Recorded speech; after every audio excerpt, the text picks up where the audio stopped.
Here's my solution to the problem 16-88. So here we can see that there are two linked arms. The left one is connected to a wall, while the right one is connected to a free sliding cam. So we're given the angular velocity, which is omega AB is 6 rads per second, and we must find the velocity of the slider at cam C. So first, as per usual, I drew a small diagram of the system, and we can see that cam C moves in and out, so plus or minus x, depending on the coordinate system. And it will be moving to the positive x direction as is indicated by my coordinate system right beneath the diagram. We can assume that VA is 0 as it won't be moving since this is the axis of rotation.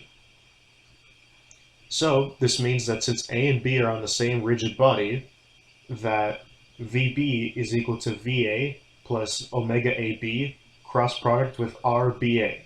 So since VA is 0, we can just negate that and we have this equation.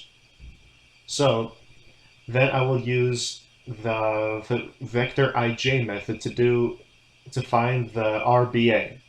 This will result in 0.2 cos 45 in the I plus 0.2 sine 45 in the j, which will become 0.1414 I plus 0.1414 j meters. So then we can simplify to get the velocity at B, which is omega AB cross RBA. Since we have omega AB, it's 6 multiplied by what we got for RBA, which becomes 0.8484 I plus 0.8484 j. So now we can also assume that B and C are on the same rigid body, and we can use the same equation as before, but for different points on a different rigid body, of course. Now, we can formulate it as V of IC equals to VB plus omega BC cross product with RCB, but we don't know what VIC, omega BC, nor what RCB are. So we can first find the easiest one, which is RCB. So I'm using the vector ij methods again to get the values of 0.5 cos 30i plus 0.5 sine 30j, which becomes 0.433i plus 0.25j. And it's in meters as well. So we can also use the sine law to find VIC. So that'll be 0.5 sine, and in sine we'll put the 30 degrees multiplied by 2 as accordance to the sine law over sine 45, and that'll be 0.6124 meters per second.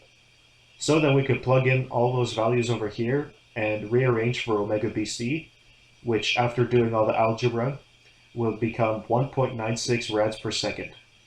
So then we can finally use the same equation for the rigid bodies as before for B and C, since they're on the same linked arm as I mentioned. So we can say that VC equals to VB plus omega BC cross product with RBC. So we have all of these values and we just put them in and we get VC equals to 1.338 meters per second going clockwise. And that's all.